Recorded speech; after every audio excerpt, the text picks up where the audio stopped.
Okay, we are live. We'd like to welcome everybody to the to the Working Class of Our Hour podcast, episode 13. Kind of used to doing our own thing from time to time, so got a little tongue tied there.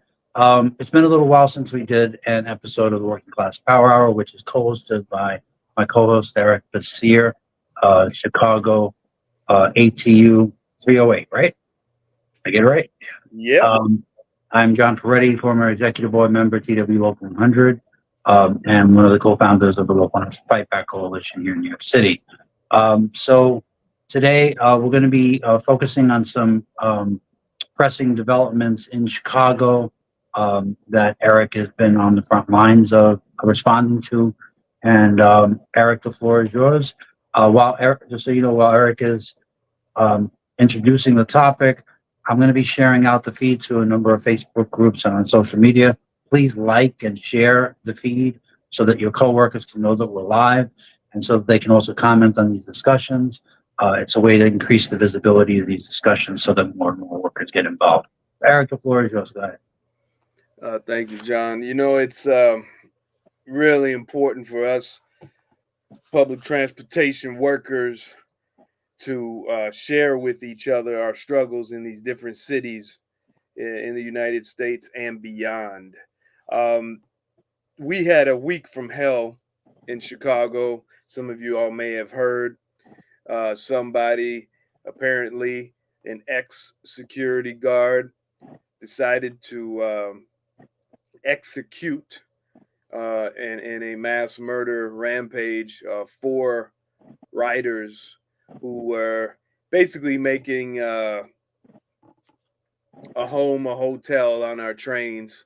Our trains are inappropriate shelter. However, desperate people do desperate things so that they can have shelter, and sometimes, um, most of the time, it leads to a hellish existence for those people. And this time, they were just murdered. They were murdered in their sleep. And the next day, two of our coworkers, switchmen at our largest terminal, Howard Street Terminal on the north side, uh, were pretty much they were random targets of a drive-by shooting. One was shot in the chest. They missed the other one, and it hit his car. Um, there's so much to say, and I want to share some news clips and discuss a little bit about what's going on. The coworkers that were shot, I want to let you all know they were on duty, and it was totally preventable. Yes, not that we needed security to stop anybody, or a police force or the National Guard or atomic bombs.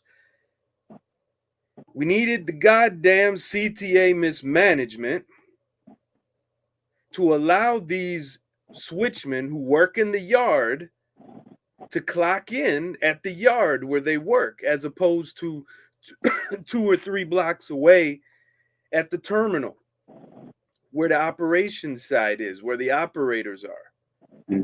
And these switchmen have been complaining to these scumbags who call themselves our bosses. They're nothing but slave driving scum.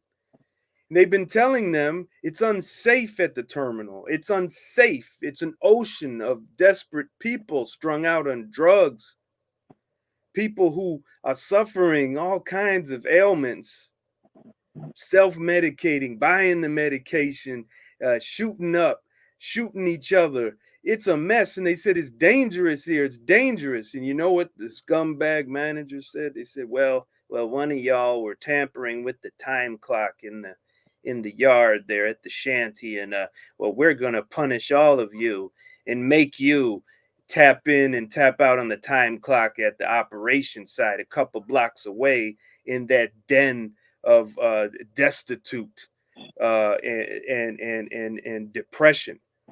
And they're like, this isn't safe for us. And lo and behold, One of our brothers is almost blown away, shot in the chest, was critical condition. Now he's stable. The other one, his mind is all messed up because his head was almost blown off. And the brother called me. He said, "Brother Eric, you're the only one I trust." What the hell is that? So, we got to understand, they want to blame these workers. The first thing these scumbag mismanagers said to these poor workers of ours, poor co-workers of ours, you know what they said to them? They said, "Do you owe someone some money?" What kind of crap is that? How disrespectful. I mean, this is the management.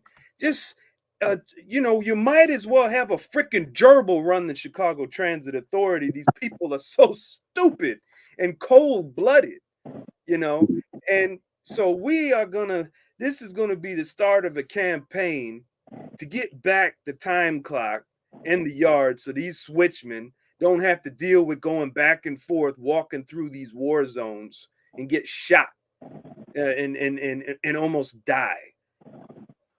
Now, the homeless or the people, some they say they weren't homeless, but pretty much they were unhoused to a certain degree. And we just got to say it for what it is. We have a lot in common as public transportation workers with the homeless. A lot. Nobody wants us. Nobody wants to give us anything that we deserve for what we do as human beings, the dignity that we deserve. People ignore us. They think we don't even exist. And when we get hurt or die, it's no big deal. Listen to what our union leadership has to say about this incident of our co-workers getting shot and these poor riders who were assassinated. I'm gonna share the screen here. Okay. And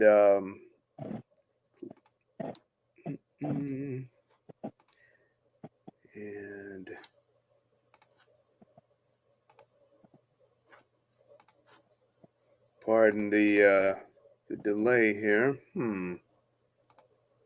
Well, I used to have it. Now it's gone. Oh, John, we rehearsed this. Technical difficulties. Jeez. Let's see if that's not the one.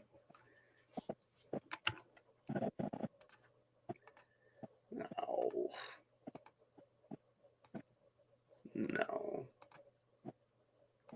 You're not able to share your screen? We're going to do entire screen. Okay. And I'm going to go full.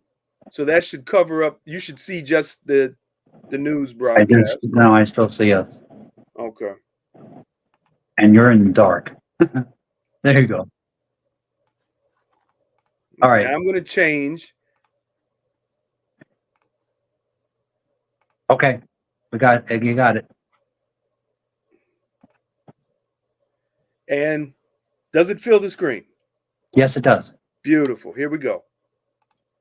CTA's security strategy was a failure in preventing the murders of 4 sleeping passengers Labor Day morning.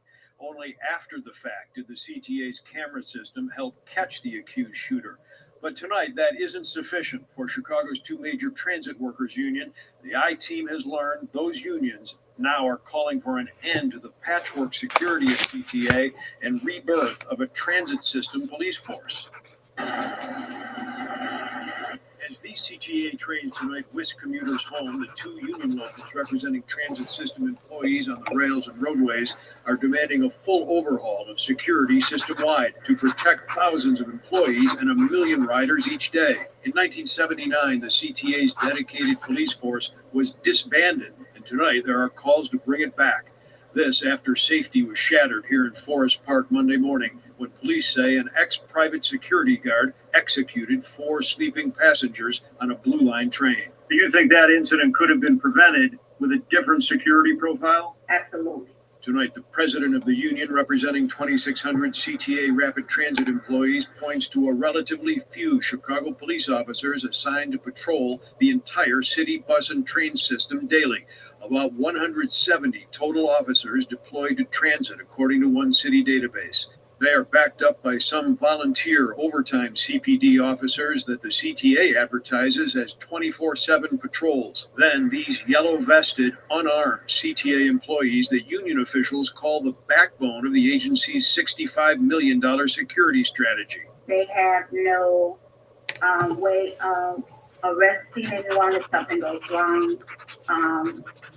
And honestly, I don't think that they deter people from doing the things that they're doing on the train. As the I-Team reported Wednesday, these cameras on trains and buses don't transmit video in real time and only record for future use.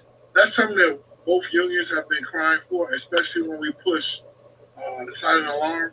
We feel that someone should be able to tap in and see what's going on right there and there. The cameras are mostly used for discipline, not crime. Well, you say the cameras are there to keep an eye on employees. We have more people disciplined than more criminals caught from the cameras. In a statement tonight, CTA officials tell the I-Team there are 400 unarmed security guards in the system, those neon-vested employees who can observe and call for help. They say Chicago police resources, the 170 officers plus some on overtime, are more efficient and superior to any standalone police force the CTA could reinstate. And they tout the transit authority's many safety and security improvements in recent years. There are at least 4 families tonight that might dispute that. And those murders have brought up a lot of new questions for sure. All right. So let me close this out. Now, jumping back to us, and I'm going to stop this. John, what do you, I mean, you don't know all of the context I know, but what do you think about what you just heard? I mean, the fact that your union leaders have nothing to say about the fact that management set these workers up to be killed is really kind of alarming. And I know that trans workers in New York can remember that there are certain areas of New York that are, high crime areas. These situations didn't turn out to be, weren't homeless. They were just people from the community. But I remember stories of train operators who had to walk the structure to go to Livonia Yard down at New Lots in Brooklyn. And, because that's the end of a major subway line, 3 line. And there were stories about them being stuck up on the platform with people had a gun because they knew they were vulnerable and there was no lighting. There wasn't any proper lighting. You could kill yourself walking along the structure from the station to the yard. And for a long period of time, union didn't do anything about that. So, I mean, this is like something that happens on a regular basis because of the system management sets up. And yet there's no pushback from the union leaders saying that they are complicit in not keeping us safe. And then there's always the other part of this, that they are the biggest arsonists, social arsonists, when it comes to targeting us for attack by antisocial forces within society who are pissed at the CTA, or in our case, the MTA, and want to strike out at somebody. And we have a target on our backs with that logo, and we are accessible to their rage, whereas, the bosses are rolled up in their ivory towers and protected by full-time security 24/7, and they never have to worry about these things. So, I mean, ultimately, look, I mean, the problem is we have a society in free fall and collapse. We have no social funding for the things we actually need. We have tons of funding for the things they tell us work, like over-policing, police brutality, mass incarceration, the prison system, for-profit, in reality, supposed nonprofit homeless care. That is nothing but corruption, on the part of the city government, handing out favors to their friends and buddies to get rich off of not solving the problems of the poor, the unhoused, people who have addiction, people who need real societal intervention and real help. So, I mean, I just think that, even the news media's solution is just more cops, right? That's their solution is, more repression, more visibility of the forces of the state to crack down on these antisocial forces. But that doesn't really solve the problems.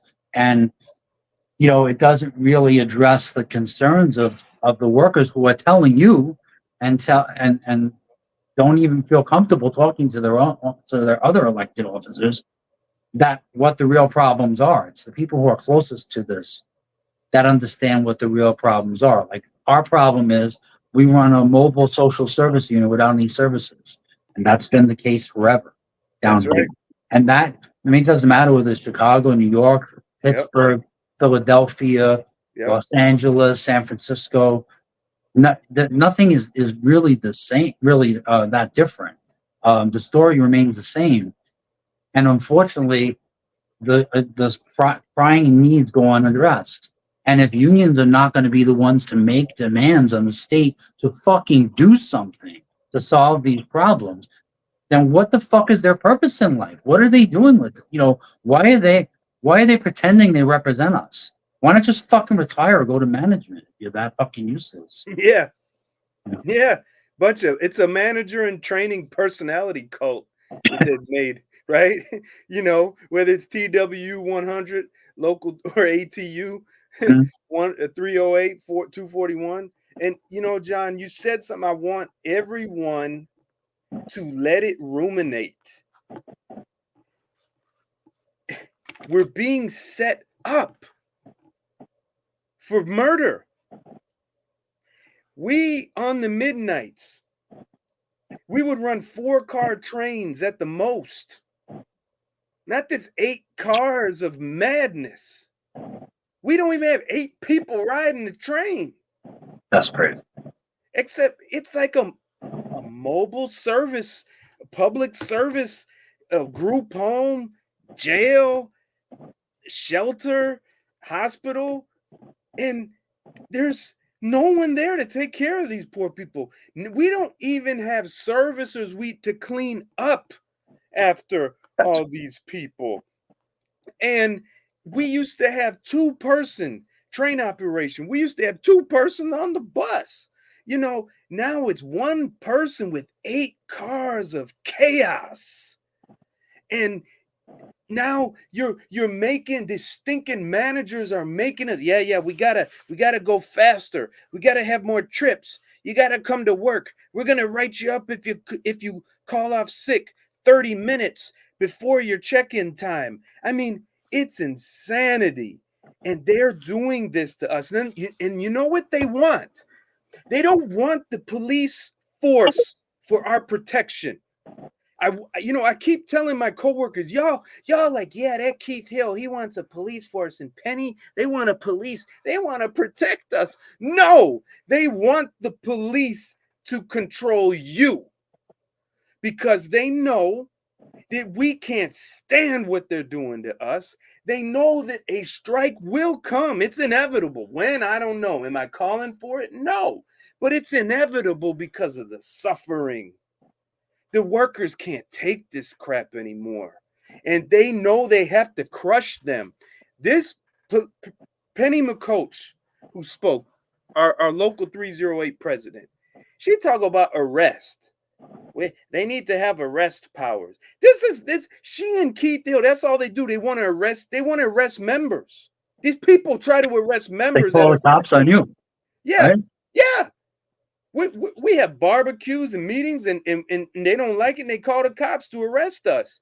Well, don't feel bad, Eric. They put our members in the hospital. So, Right.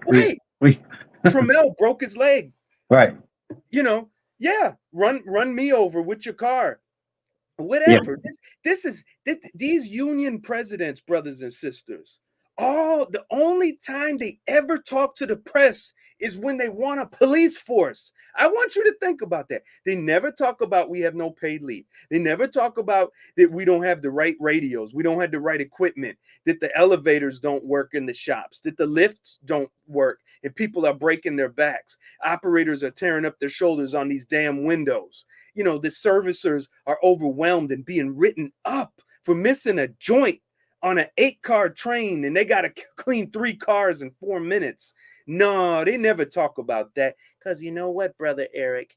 You can't make the managers upset. We have to establish good relationships with them. You can't tell them how to run their business, right? We can't tell the CTA how to run. We can't tell the MTA how to run, but they can tell us how to run. My response to that is, why don't you just shoot yourself? I mean, what is your point? What is your point in living Right. as a union officer? Yeah. If your response is we can't tell the boss how to run their business, that's the whole fucking point of a union, isn't it? Yeah. We Well, inflict forget it. our will upon them, and we Yeah. force them to do things they don't want to do.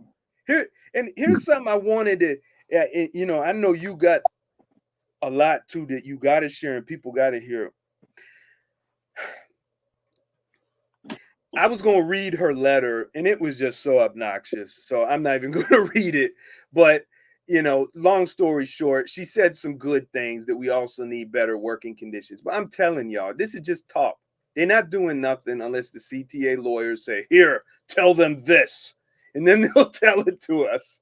Yep. But one of the most terrible things and that we're having is this so-called accelerated discipline. And I call it accelerated punishment. And basically, you may have no write-ups, but then you do something quote unquote egregious. Not like you mean a major incident, right? A major incident. Yeah, they have that here too. Right? And it's like what? You covered up a camera because you're a female, you had to adjust something, and you don't want these perverts looking at you, while you're doing that, and then they say, oh, we're going to accelerate that to termination. And you're like, whoa, wait a minute. And then they say, well, you know what? We know you work very hard and you've been here 20 years, 15 years. So in lieu of discharge, we're going to offer you this last chance agreement. Now, you can't grieve it, and it's going to be 15 days unpaid suspension. And you're like, what the hell? I can't grieve it. I'm going to lose a week, a month of pay to accelerate. There was no steps. So they just doing this with whatever they feel like doing, especially if the manager don't like you, like me. The management don't like me, right? So they say, oh, he was on his phone during lunch, but he was jobbed on to replacing an inverter on the such and such track. And we're going to accelerate it to 2 safety violations. It's crazy. So I wrote up these labor charges, unfair labor practice charges about this. The whole union board they got upset. And even our vice president said, the CTA has a right to do accelerated discipline because it's in their guidelines. I'm like, oh my God. What about your contract? Doesn't your contract trump the guidelines? No, we have nothing. We have this horrible thing that says that the CTA has a right to discipline us. That's it. So they take that, the ambiguity, and they say they can do what they want. But to hear the union people talk like that, John. Yeah. Well, I mean, look, when they're calling for cops, I mean, what do you think that means about their attitude towards the bosses? They want to hold hands with the bosses and do joint press conferences to say thoughts and prayers, for those who were injured. Of course, we're outraged by this. And the full weight of the state establishment, the city establishment, is going to come down on the heads of whoever's responsible. So we can send a lesson to people. And then after the press conferences, and after the ribbon cutting, and after their robot dogs and their fucking cameras everywhere, and the National Guard on their fucking cell phones doing nothing to protect us, who apparently learned from the cops that this is what you do if you're working overtime, and to do nothing, you can be on Instagram. And that is a substitute for class struggle. What it is class collaboration. It's boss, please help us. Please come do us a favor. Come to us some crumbs. And the bosses, of course, use that to feather their own nest with their contractor buddies and friends making a fucking fortune off all of this. And what a shock that they're going to use it for discipline. What a shock. I And mean, that guy, Keith Hill, the one who said that, Yeah. he's always working with the managers to pull video on the people he don't like to write them up. It's hilarious. It's hilarious. It's just yeah. I mean, and when they wonder why members don't believe in the union Yeah. and then don't have any morale, right? Because why would you have morale or pride in an institution that does nothing but hold the hands of the boss? Yeah. Does nothing but collaborate with them at every Well, level. John, it's good relationships, my friend. Yeah. You know what I want the bosses to have a good relationship with? My boot up their ass. Okay? That's it. I want them to fear us. Because if they don't fear us, they're not going to do anything for us. Absolutely. You know, if you want to clarify the mind of the bosses, it's not by pursing your lips to their ass. It's by kicking their ass. That's It's by right. imposing harsh consequences on them if they don't do what we want. That's right. And, that's why do you think they have all these Taylor laws and all these state laws and city laws to coerce us and say, oh, we can't engage in any coercive activity? It's our ability to organize. It's our ability to collectively organize and bargain. Because if we don't collectively bargain, collectively we beg. And that's not working, is it? Nope. And that has to change. I mean, Nope. and the only way we can disinfect from our unions the stench of cowardly betrayal and boss loving is to cleanse these people from positions of power. And members need to take it real seriously. They need to understand that the only time they're going to know, the bosses are going to know what time it is, and the only time that members are going to have pride in their union and are going to sense their own power and take it in their own hands is when they have leaders that are actually accountable, when they have rank and file leaders that are actually accountable to the ranks, and who their entire careers have done nothing but bring it to the boss's doorstep every time they disrespect us. And that's who you have to look for when we're talking about how do we rebuild our union. It's not going to be any one leader. It's going to be putting people in positions of power everywhere who have that perspective and really believe in unionism. Believing in unionism doesn't mean being an ass kisser for the union bureaucrat. Yeah. Nor a lawyer. You don't have to be nor a lawyer or public relations representative for them. Because believe it or not, if you believe that's unionism, that's actually an abortion of unionism, because if you do that, you will not just be a public relations rep for your shitty union leadership. You'll in fact be a public relations rep for your boss, because that's exactly what they do. And that has to change. And, members, it's not our fault that it's not our fault entirely that we have the leadership that we do, but we have more than a dime in this quarter. Okay, our passivity, our demoralization, our unwillingness to get up off the sidelines and be part of the fight has put us on the menu. If you're not pushing an agenda, if there is nothing coming from our class that actually represents our interests, they're going to do whatever's clever for them, and they're going to continue to put their boot on our necks, and they're going to continue to try to end our unions. And the only agenda that our union presidents in New York and Chicago have is what the politicians and the lawyers of the employer is telling them. Everything. I mean, Brother John, look, one quick thing I got to tell you. The day that our brothers were gunned down at the terminal, where they didn't need to be, they didn't have to be there, they didn't have to be gunned down.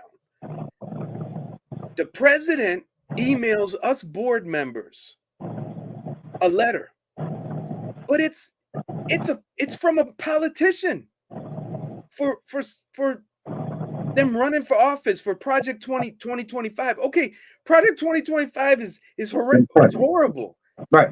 But this politician is using it to promote their name to run for office, and the president didn't even have the tact to say, you know what?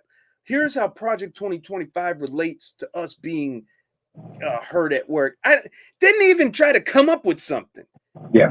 But it's no clue what you're doing, except a politician gives you something and then you email it to us. Please. I'm not sharing it with the members. I didn't share it with the members. She said share it with the members. I didn't share it. Yeah. Well, the other thing though too, like, people don't see the connection between the wider attacks on the working class in terms of Project 2025 and Trump and all of this, and the billionaire class and the reason why they support him. Yeah. They don't see the connection between that and what they face on the job. But if you think about it, there's no difference between what these guys have planned and somebody coming into your workplace as a boss and attempting to physically assault your coworkers or put them in unsafe conditions or Yeah. have complete contempt for their lives. Yeah. So if you're really about fighting all of these things, where the fuck are you on the job every day? And you're not going to send a message that unions can do something to stop any of this if you can't stop the bosses from Man. putting up in this position. I mean, John, you got the same problem over there where the management just violates your picking rights for different crafts. Routinely, yeah. Routinely, right? It's like, yeah. oh yeah, we're gonna move you over to this section for now for a day. Like what? Well, we have like whole supplements where they can move us for up to 30 days at a time and completely change our job. And then put a different number on the supplement and continue to violate our pick rights and reassign people all over the fucking system. And the leadership says nothing, right? It just Well, like, okay. no. Well, it depends on which leadership we're talking about. If it's a rank and file leadership Yeah. like myself, like Progressive Action, trade union militants, we take on the bosses face to face, Sarah Feinberg, expose them for violating the law, which is what they're doing. I don't care what their contract says. You can have a contract that says the sky is pink, purple, polka dot, and rains fucking horseshoes. I don't give a fuck. I don't care, because if it's illegal, it's illegal. You're supposed to have public hearings when you cut service, because the Republic, who is paying for all of this, us, has a right to know and has a right to be heard. Yep. They don't want any of those hearings because it's like the Lions and the Christians when it happens, and they know goddamn well the fuck is going to happen when they try that shit. Yep. So, we take them on and expose them and tell them we'll see you in fucking court.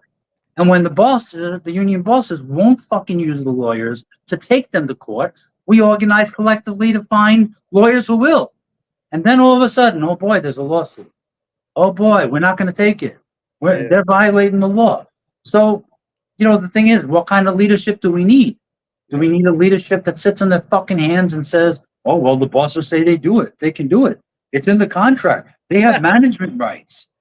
Management rights. That's in our contract. It's in our contract. There's a whole section known as management rights that gives the management the entire right to determine the work program, to determine the timetables, the schedules, everything. But if they're violating the law, it doesn't matter what the fuck the contract says. And we're never going to get a contract that's worth the fuck unless we put people in office who understand how to amplify members' voices and tell them, look, there's not going to be any fucking agreement unless we get what we want, because we must have control of the work program. We must determine. We're the ones that run it. We're the ones that know it's how it should be run. Shut the fuck up and sit down, and we'll tell you how to run it, because we can run it better than you. Much better. Right? But Much that's not gonna happen unless you have an unwillingness to compromise with their agenda, and unless you pull all the forces onto the battlefield of all the working class people who face the exact conditions and disrespect on an everyday basis.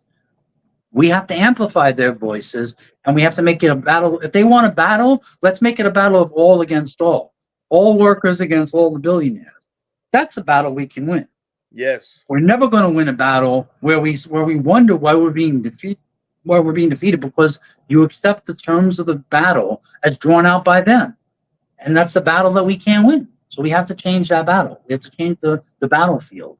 Yeah. And, we're demoralized because we're not even fighting. We're losing battles. We're not even fighting. We're surrendering. And that weakens us. And that smuggles in the boss's ideas through the back door. And we can't have that anymore, because it's literally killing us, as we see here in Chicago, as we see, in every transit system and every major city in the country, every major city in the world. And, you look at other places like the mass shootings that go on here, right? It doesn't happen anywhere else in the world the way it happens here, because we have no fucking gun control. We have no basic safety checks to make sure that somebody who's mentally ill doesn't get their hands on weapons of war. I mean, but just common sense stuff like this. It can't get through the Congress of the United States because it's bought and paid for. Because it's completely a wholly owned subsidiary of the billionaire class and their interests. And we have to change that. And the only way we can change that is through our activity, our ability to organize, our numbers, and inflicting our will upon those who have absolute contempt for our lives. You know, in other places in the world, they don't get away with the kind of unsafe conditions that we face. They have much more massive investment in public infrastructure, in basic services, and the society actually has the working class have an active impact and a democratic say. I'm not trying to paint a panacea that it's perfect. It's not, but it has to do with a culture of struggle. We have to build that. A culture of struggle just doesn't come from above. It just doesn't come from nowhere. It doesn't come from Zeus's forehead. It comes through our own conscious activity, and it comes from us stop accepting that this is the fucking best we can do. Because if the best we can do winds up with our coworkers dead, fuck you. It's not the best we can do. Yep.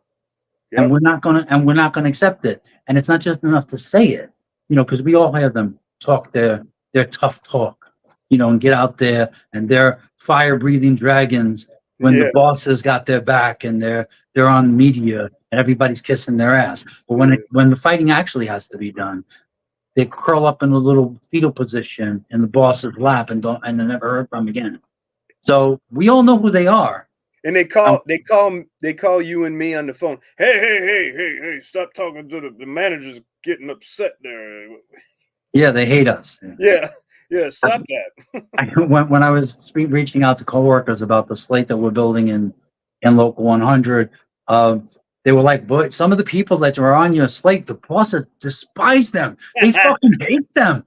You should hear about how they talk about them." And I said, "Yeah, good. I'm glad they hate us. We hate them too. We hate them too. You know why we hate them? It's a matter of self-respect.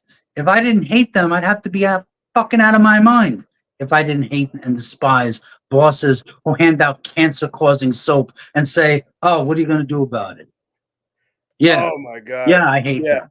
Yeah. People who have us breathing carcinogens on a regular basis.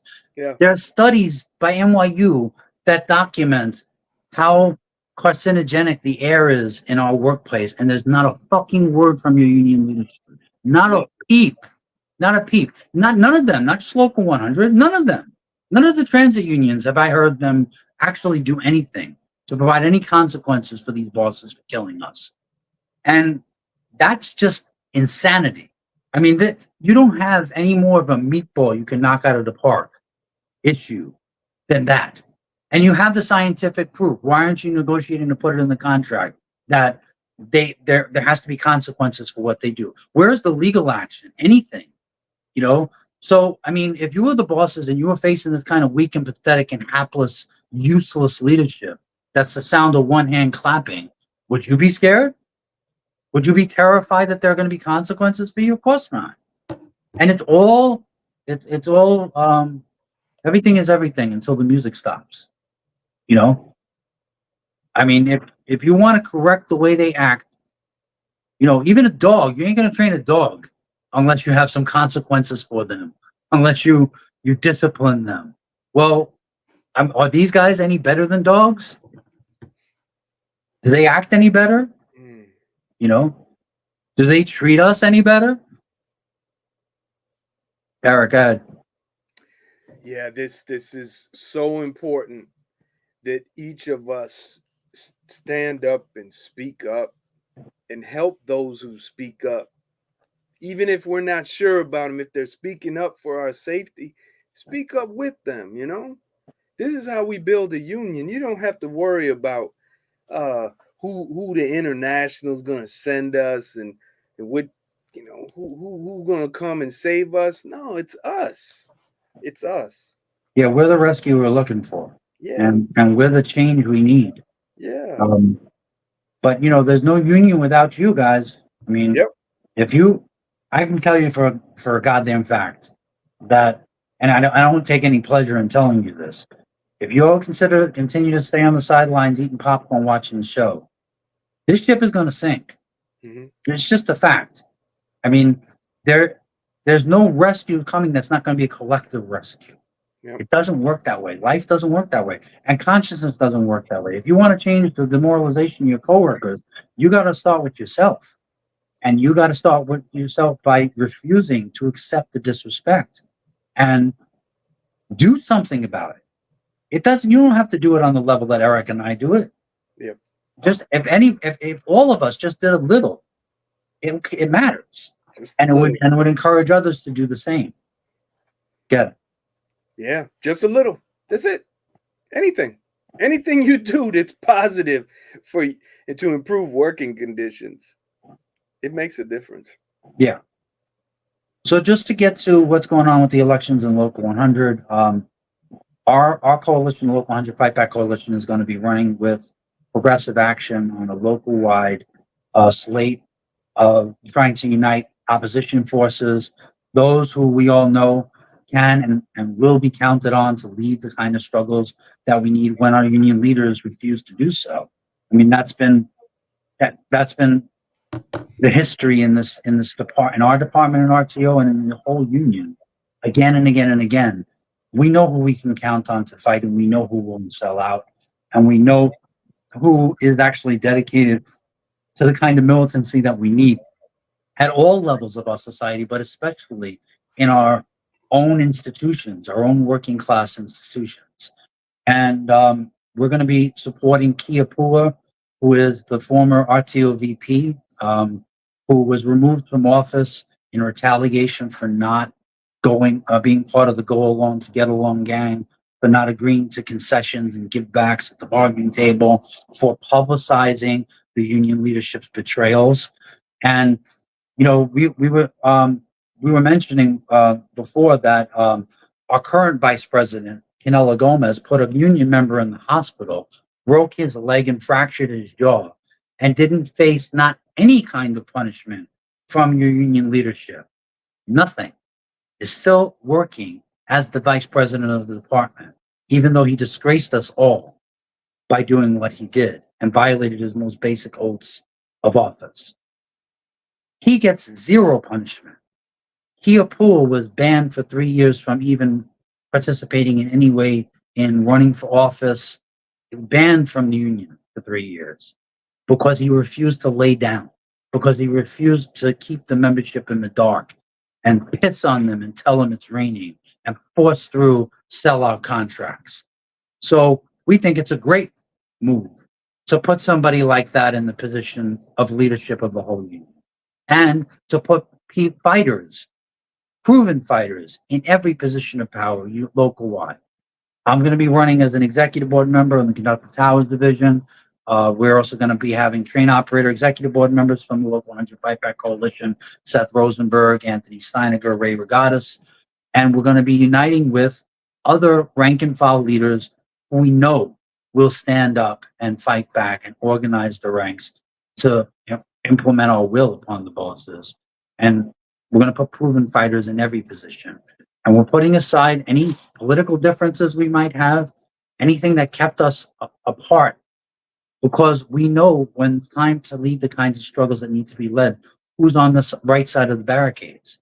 And members need to know what time it is. And members need to use your vote. Don't waste it. A vote for any other slate is a vote for re-electing management's agents and dividing the opposition. Vote for those who you know are proven leaders. Send a message to management with your vote. Don't send a wimpy message of, oh, I like this guy. We went to school car together. He's a cool dude. And yeah, I'll pat him on the back and put him on the highest decision-making body of the union. No, we can't do that no more. We can't organize ourselves that way. This is not a fraternity. It's not a social club. We're getting our ass kicked. Our members are dying.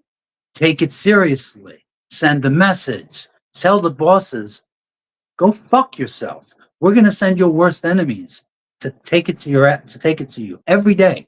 We're going to put people we know are committed to bringing you to your knees in positions of power, Send that message. When we're facing the kind of stakes that we're facing as the working class, where people are talking about gutting our union rights, destroying our democratic rights, implementing fascism, you better know what time it is. And you better send a message. Whether or not you want to be on the front lines of that struggle, we need to build a kind of leadership that actually puts fear in the boss's heart. And every election is your chance to do that. And we haven't done it. And we can't, and that's when I say we have more than a dime in that quarter. That's part of it. It's part of it that we don't understand the urgency of who leads us. And we don't understand that elections have consequences. And believe me, I've played a role in that myself, not understanding the urgency, not understanding the urgency of uniting despite differences and building the most commonality between working class rank and file forces to defend ourselves. That every election that we put that off, that we make ourselves weaker, and that we send the message to the bosses that we don't have our act together. And we have to begin to break that practice. I'm not promising you that no one who gets elected will half step, but I will tell you, if you elect people on a slate of fighters, it's much more likely that the fighters around them are going to hold them accountable and are going to hold their feet to the fire. And you're going to have some democratic accountability by people who have functioned that way their entire careers in union office and out of union office. And that's the best guarantor that the membership voice won't just be on election day, but every day. And put rank and file people who are at their tools at the highest positions of power in the union. I think that's a great look for us.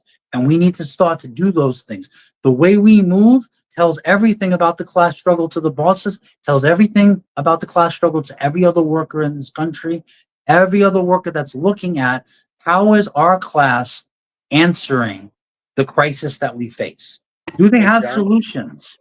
Do they have solutions? Do they have demands? Because right now we have no demands at all. Our demands are the boss's demands. And that is surrender. I want to interject.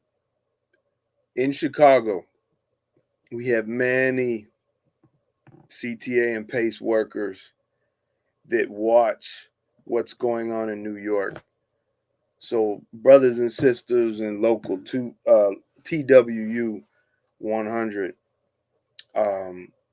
you got to step it up, because in Chicago, we're looking for inspiration. I'm not making this up.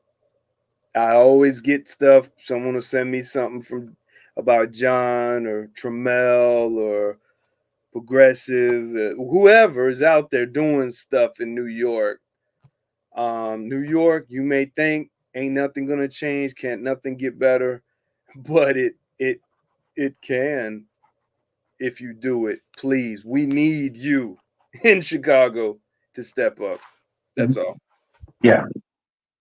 But look, it's not going to be an easy road forward. Okay, it's going to be a hard struggle, and right now the balance of forces are stacked against us. But the one thing that we have is our numbers, our unity, our ability to show the commonality between our experiences and the experience of every working class person all over the world. And there's a lot of reason for anger. There's a lot of reason for anxiety, fear, and that fear, unless it's challenged, can be destructive. That a demoralization, unless it's countered with things that can build our morale, that show us concretely where our strength lies, unless it's countered, it can be very destructive. And we have to change that. It doesn't come from nowhere, and it's certainly not going to come from boss-loving union leaders who betray us, and it's certainly not going to come from our enemies who want to destroy us. So, we don't have to have all the answers in advance, but we got to find it through our own conscious activity and through our own power. And we're never going to know if it's possible to change the balance of forces unless we begin to take steps in that direction. And just even though I encourage people to vote against fascism at the ballot box, how fascism is going to be defeated is going to be our own class's ability to mobilize its power and its strength to break the will of the forces that want to destroy us. It takes a lot more than pulling a lever on election day in some national election. It takes our unions getting up on their feet, standing up and fighting back. And you've begun to see that with UAW and other unions. Just a little bit of struggle goes a long fucking way. It goes a long way in inspiring other workers to do the same. But we can't opt out of our role in this. Our role is essential. We are essential. When they say we're essential workers, no fucking shit. We make the world run. And without us, it will stop. And we need to refresh the memory of our class and theirs of exactly what will happen if we continue to be disrespected, if we continue to be taken for granted, if we continue to have our institutions attacked and our members scapegoated and set up for attack. It's not okay. It's never been okay. And we have to make it stop. That's right. That's right. Well, this was a great show, John. I'm glad we were able to patch it together. Yeah, well, we actually went under an hour, so that was 51 minutes. So this is a major accomplishment for us. You know how long-winded both of us are. Yeah. But I'm sure your union leaders will be shocked.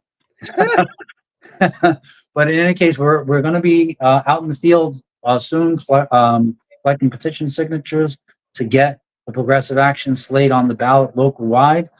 Members in RTO who, your union leadership uses as a doormat and treats with contempt. Every one of us that's been left behind by this union leadership, now is our time to send a message and to put people from the departments they hate, the militants they hate, the ones they despise because they fuck up their relationship with the bosses. That's who you need to put in a position of power. And it ain't a hard decision. It's fucking obvious. You know who's been there to lead the fight, and you know who hasn't. And you know who's about themselves and nothing else. And it's time for you to make your verdict heard. So we'll be out talking with you quite a bit. We're going to be putting out a full list of all the candidates for office. And we're going to be also interviewing Kia Pua, the presidential candidate, on the Local 100 Fight Back Coalition platform real soon. So that we can hear from you and hear your questions. And, just so you know, like, we haven't had, a perfect record of being on the same side with Kia Pua on every issue. But one thing that I do respect about him is that I forced him to go into the lion's den of members who were really pissed off about job cuts and really pissed off about environmental conditions and unsafe working conditions. And I put him in a position where members let him have it. And he stood up and took it and was accountable to those members and dealt with their concerns and asked them what they needed. And we don't have a lot of union leaders like that. There just aren't a lot of people who will put their own ego aside and take it from members and actually take their advice about how this union needs to act. And, some people may say that's a small thing, but it's not. It really isn't. It means everything. It means everything that somebody has the humility to put their own ego aside and take members' anger, even if it's misdirected at them alone. It's important that somebody can stand up and answer members' questions and be responsive to their concerns and admit when they're wrong. That's important. And you're going to have a chance to talk with him directly. And we want to hear lots of questions from members. And we don't expect you to give him any kind of easy ride at all. And we look forward to your questions and comments. And that can be the beginning of trying to build the kind of two-way communication that we need between a responsive class struggle, rank and file leadership, and the members who they work for. And we got to get that in our head, that whoever we elect, they work for you. You don't work for them. You don't have to beg for favors from them. You don't have to kiss their ass. You don't have to worry about fucking up their cozy relationship with the bosses. Because if they have a cozy relationship with the boss, they don't got a cozy relationship with me. And we need to discipline our leaders regardless of what their intentions are, regardless of where they stand on issues. We got to push them to be where we need to be and to really represent us. So we thank you so much for your time. Please keep the comments coming. We'll follow up on the comments in between shows. Hopefully we'll be able to have our next episode next Friday at 7:30 p.m. We thank everybody for making the time to participate, and we'll talk to you real soon. Have a great night, everybody. Good night, everybody.